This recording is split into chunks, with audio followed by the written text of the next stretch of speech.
नमस्कार दोस्तों, मैं आशीष अंतिल। आज कुछ ऐसी घटनाओं के बारे में आपको बताऊंगा जो लोगों के लिए चमत्कार है और समुद्र के आसपास रहने वाले लोगों के लिए तो बहुत ही बड़ा चमत्कार है। उनको समझ में नहीं आता ऐसा क्यों होता है। मैं डिस्कस करूंगा वो क्या होता है। और सिर्फ समुद्र ही नहीं, पहाड़ों पर रहने वाले लोगों के लिए भी कुछ घटनाएं घटती हैं। लोगों को लगता है चमत्कार है, लेकिन वो ज्योग्राफिकल एक फैक्टर होता है। और वो है क्या? सबसे पहले तो आप भी समझो, लोग चमत्कार क्यों ना समझे। मान लो आपके पास एक कूलर है, एसी है, ठंडी ठंडी कूलिंग करता है, पूरे घर को ठंडा रखता है, लेकिन कोई बिजली का बिल नहीं आता है। पूरा दिन चलता है लेकिन बिल नहीं आता है। बोला ऐसे कैसे पॉसिबल है? समुद्र के आसपास ऐसा ही होता है, क्योंकि दिन के समय जब सूरज आता है, जाहिर सी बात है सूरज आता है तभी दिन होता है। दिन के समय जमीन और पानी दोनों को जबरदस्त गर्म किया जाता है सूर्य देवता के थ्रू, जमीन को भी पानी को भी। लेकिन ज्यादा गर्म कौन होता है? जमीन। बोला ऐसा क्यों? देखिए, आप किसी गैस के ऊपर पतीला रखिए और पतीले के अंदर पानी डालिए, गैस ऑन करिए। ये देखना सबसे पहले गर्म कौन होगा। गर्म दोनों होंगे, लेकिन पहले और ज्यादा गर्म कौन होगा, पतीला या पानी? विचार कीजिए। पानी में तो हाथ डाल भी सकते हैं, पतीले को पकड़ पाओगे बिना किसी हैंडल के? नहीं, पतीला ज्यादा गर्म होता है। वो ठोस है, सॉलिड है, और सॉलिड चीज ज्यादा गर्म होती है और जल्दी गर्म होती है। ठीक है, जल्दी गर्म होती है। तो दिन के समय जमीन और पानी दोनों गर्म होते हैं, लेकिन ज्यादा और जल्दी गर्म होती है जमीन दिन के समय।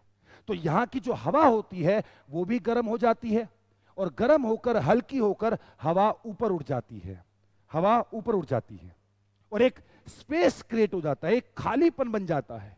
और उस खालीपन को भरने के लिए समुद्र से ठंडी ठंडी हवाएं जमीन की तरफ आ जाती है। समुद्र के पानी को छूते हुए, पानी को उठा उठा के ग्रहण करते हुए, पानी को एब्जॉर्ब करते हुए। कूलर में भी तो यही होता है। जब आप कूलर ऑन करते हो तो कूलर के साइड में जो 3 पैड होते हैं वो गीले होते हैं, पंप चलाकर भिगो देते हो आप लोग। पानी होता है, बाहर की गर्मा गर्म हवा, सूखी हवा आती है, कूलर में एंट्री करती है, ठंडी हो जाती है और आपके कमरे में आती है और ठंडी ठंडी फीलिंग देती है, बहुत ठंडी ठंडी। उसी प्रकार से यहां हो रहा है। दिन में लोगों के ऊपर चमचमाती धूप है, लेकिन गर्मी नहीं लगेगी।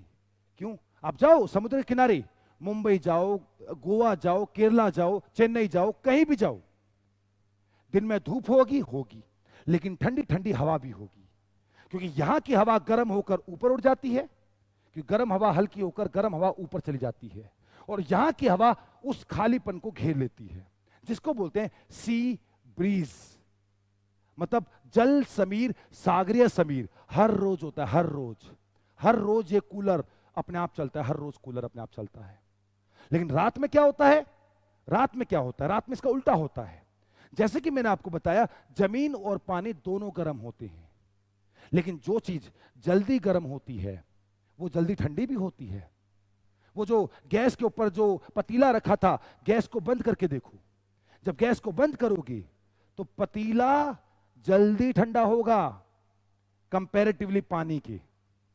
तो दिन के समय जमीन ज्यादा जल्दी गर्म हो जाती है, ज्यादा गर्म और जल्दी गर्म, और रात के समय उसका उल्टा, जमीन ठंडी हो जाती है, ज्यादा ठंडी। और ठंडी होने की वजह से यहां की हवा ठंडी होकर नीचे गिरती है। अब हवा जब नीचे गिरेगी, आप कॉमन सेंस लगाइए, जब हवा नीचे गिरेगी तो जमीन में थोड़ा ना घुस जाएगी? जमीन में घुस जाएगी? नहीं, जब वो हवा नीचे गिरेगी तो वो भागेगी समुद्र की तरफ। मतलब प्रोसेस उल्टा हो जाता है। दिन में समुद्र से ठंडी ठंडी हवाएं आ रही है। इमेजिन रात को भी आए तो, रात को तो वैसी ठंड होती, ऊपर से ठंडी ठंडी हवा आती।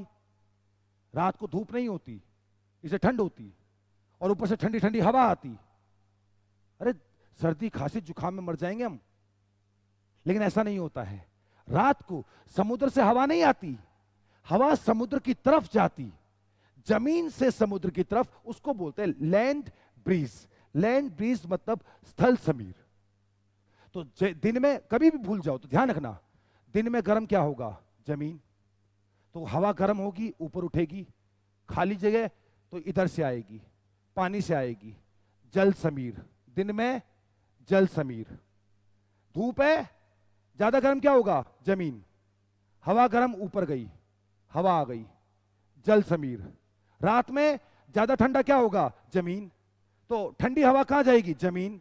ठंडी हवा ऊपर से नीचे गिरेगी और नीचे गिरकर समुद्र की तरफ, यानी कि लैंड ब्रीज रात के समय में हो जाएगा। अब इन नाम को समझो।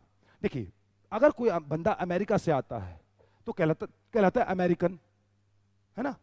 अगर कोई बंदा रशिया से आता है तो कहलाता है रशियन। जर्मनी से आया तो जर्मन। अगर कोई इंडिया से कहीं गया है तो इंडियन कहलाएगा। वैसे ही जनाब, समुद्र से आने वाली हवाओं को हम कहते हैं सी ब्रीज, मतलब जल समीर, सागरीय समीर। समुद्र की तरफ जा रही है वो नहीं, आ रही है, आने वाली को। तो लैंड ब्रीज क्या है? स्थल समीर क्या है? स्थल लिखा है, इसका मतलब स्थल से गई है, स्थल से, और जाएगी कहां? पानी में। दिन और रात ये कब? वैसे। उसी प्रकार से दो घटनाएं और भी होती है, और ये होती है पहाड़ों पर। अब पहाड़ों पर आप जानते हो सूरज दिन में ऊपर की जो चोटी होती है, चोटी पर धूप देता है, ना कि खाई में। खाई में धूप नहीं होती है दिन में। खाई में तो ज्यादातर अंधेरा रहता है। बहुत ही कम खाई ऐसी होती है, घाटी वैली, जहां उजाला होता है। खाई में तो अंधेरा होता है। तो धूप कहां पड़ती है? चोटी पर। तो जमीन कौन सी गर्म होगी? चोटी की। अब जमीन गर्म होगी तो हवा गर्म होगी, हवा गर्म होकर ऊपर उठ जाएगी। अब फिर खालीपन आ गया।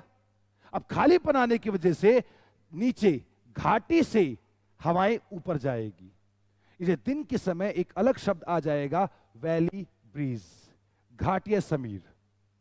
कभी भी डायग्राम बनाना समझ लेना, चोटी पीक गर्म हुई है तो वहां की हवा गर्म होकर ऊपर, खाली जगह तो हवा आएगी, घाटी से आएगी, इसे घाटीय समीर। वैली से आएगी, इसलिए वैली सी ब्रीज। तो बदले में रात को क्या होगा? रात को क्या होगा? जाहिर सी बात है, पहाड़ों पर तो ठंड होती ही है, धूप नहीं तो ठंडी ठंड, और ऊंचाई के साथ साथ तो ठंडी ठंड होती है। तो जब ठंडी हवा होगी तो भारी होगी, भारी हवा होकर सारी की सारी हवा नीचे जाएगी। तो रात के समय पहाड़ों पर हवा नीचे गिरती है, पहाड़ों से नीचे गिरती है, जिसको बोलते हैं माउंटेन ब्रीज, यानी कि पर्वतीय समीर। तो दिन रात का ये जो कलेश है, इसको क्लियर करना जरूरी है। जैसे आपको बिना इसको डायग्राम के आपको बना के देखना है। भाई मुझे पता करना है माउंटेन ब्रीज कब होगा। पहली बात, माउंटेन ब्रीज का मतलब हो गया कि माउंटेन से चलेगी हवा, माउंटेन से जाएगी, लेकिन जाएगी कहां? खाड़ी में। अब एक बात हो, ये कब होगा? दिन में ऊपर गर्मी होगी, हवा गर्म होकर ऊपर जाएगी, गर्म होकर ऊपर जाएगी, नीचे नहीं, ऊपर जाएगी नीचे नहीं। इसका मतलब दिन में तो नहीं हो सकता, दिन में तो नहीं हो सकता। रात में धूप नहीं है और पहाड़ वैसे हैं तो ठंडी ठंड, तो जो भी हवा ठंडी ठंडी होगी वो नीचे जाएगी। इसका मतलब माउंटेन, पर्वतीय समीर रात में चलता है। और अगर पर्वतीय समीर रात में चलता है, माउंटेन ब्रीज, तो वैली ब्रीज दिन में चलता होगा। ऐसे आप उसका एग्जांपल लगा सकते हो, यानी कि लैंड या फिर, मेरे से कोई कहे लैंड या फिर सी, लैंड या फिर सी। लैंड ब्रीज कब चलेगा? दिन में क्या गर्म होगा? जमीन या पानी? जमीन। हाँ, जमीन गर्म होगी तो गर्म हवा ऊपर जाएगी, खाली हो जाएगा, यहां से हवा आएगी। ये तो सी ब्रीज है, मतलब दिन में तो सी चलता है, सी से आने वाली सागरीय समीर है, जल समीर है, सी ब्रीज है। तो अगर दिन में सी है तो रात में लैंड ब्रीज है। तो चारों के चारों धाराएं, चारों के चारों समीर आप लोग समझ गए होंगे, उम्मीद करता हूंगा, है ना। ये एक टेम्परेरी मॉनसून समुद्र के आसपास के इलाकों में रोज आता है और पहाड़ी इलाकों में भी ऐसे आता है। तो आप ऐसे कैलकुलेट कर सकते हो। आपको सारे के सारे टॉपिक्स कम समय में मैं लॉजिक के साथ मैं बताता रहूंगा। उम्मीद करता हूं पसंद आ रहा होगा, फिर आऊंगा, जरूर आऊंगा। नमस्कार दोस्तों।